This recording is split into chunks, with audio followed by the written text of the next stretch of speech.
All right, so let's talk about restricting domains, right? So right off the bat, we have two functions. We have function f, function g. So for the first one, there's no restriction, right? The domain is all real numbers because it's a parabola. For the second one, however, we want the stuff inside the square root to be greater than or equal to 0, right? So my restriction here then is that all x values have to be greater than or equal to positive 1, right? Because if I'm 1, I'm 0. If I'm greater than 1, I'm good, right? But if I'm less than 1, that means I'm negative, which is not good. So my domain has to, for function g, has to strictly be greater than or equal to 1. So let's look at my composite function, right? So here's my composite function. It has f of g of x, right? So what does that mean? That means that this function g of x brings along this domain restriction of x greater than or equal to 1, right? So, and just kind of keep that in the back of our head. So then we're going to evaluate the function f, right? So wherever we see an x, we're going to put big parentheses and finish writing out function f. Now we're going to go back, and wherever we left a blank, instead of writing x, we're going to replace it with what function g was. So I'll color code it for you, right? So here, function g is supposed to go inside function f. And so we're going to put square roots of x minus 1, and we're going to simplify, right? So the fact that it's being squared and then we have a square root is going to cancel. And so we're left with f of g of x is equal to x minus 1. And so remember, so now because we ended up with x minus 1, there's technically no restrictions, right? But the fact that we got x minus 1 using the function g of x, and the g of x had the domain restriction of x greater than or equal to 1, then that has to be our domain restriction. So our domain restriction, x has to strictly be greater than or equal to 1, right? So my new composite function was x minus 1, but we have to bring along that domain restriction, which was x is greater than or equal to 1. And in a bit, we'll do some, we'll check our work by graphing it and making sure that those are the correct domain restrictions, right? So let's look at the second one. So the second one, we have function g of f of x, right? So this function f is bringing along its domain restrictions, which there's none, right? It's all real numbers. So far, we don't have to restrict anything because all real numbers, there's no restriction.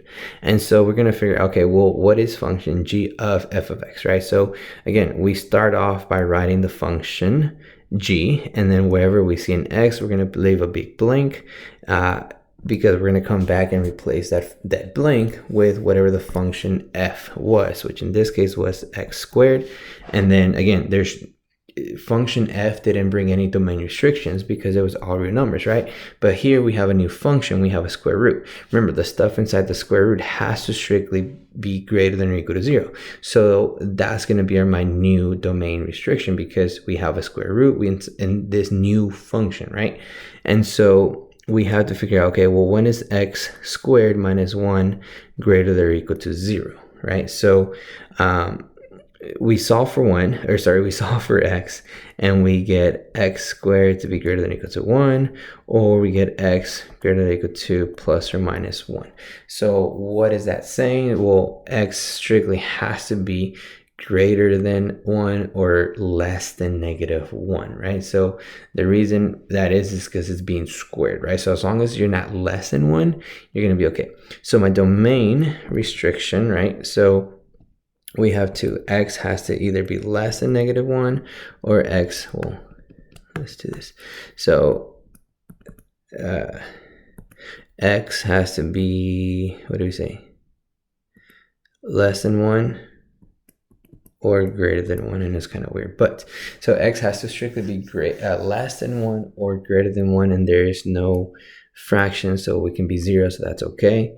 And then x can be any real numbers, right? So if I wanted to write the domain using interval notation, it would be from negative infinity to negative 1 inclusive, and then from 1 to positive infinity.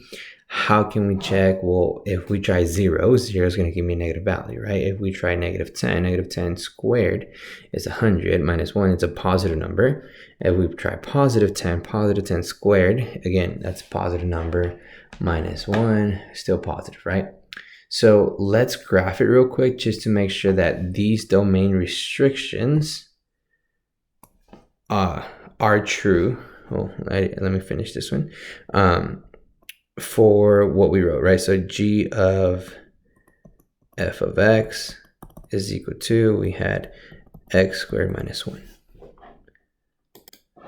So we're going to go over to our trusty decimals calculator. So we have two functions, f of x, right? So we had function f of x is equal to x squared, function g of x is equal to x, or the square root of x minus 1. So I went ahead and graphed those accordingly, right? So here's function f, you notice a parabola, so there's no restrictions. And then function g is all x values greater than or equal to 1. And so what I'm going to do here is I'm going to create a new equation, right? So here's my composite. And the first one I'm going to check is f of g of x, and we said the domain had to be restricted to x greater than or equal to 1. And so let's see if that's true, right? So here we have function f of g of x, and if you notice, we have this graph. It looks like a line. It's 1 included, right? So that kind of follows exactly what we have, right? X, positive slope of 1, y-intercept negative 1, and if we look at our graph, that looks exactly what we're going to get, right? So that one checked off. Now, the second one we had was f of g of x, and we said everything to the left of negative 1 and everything to the right of 1 of positive 1 included, right? And so we're going to go ahead and graph g of f of x and see, do we get that domain restriction, right? So here we're going to create a new equation, y equals, and we're going to go g of f of x. And again, if you notice, we get this graph, and the graph takes everything to the left of negative 1 and everything to the right of positive 1, right? So our two graphs match and our domain restrictions match, right? So it's kind of, so I hope that's easier to see that a composite function, right? Even if you end up with a new function that has no restrictions, it brings along its original domain restrictions, right? So it has to satisfy both of those things.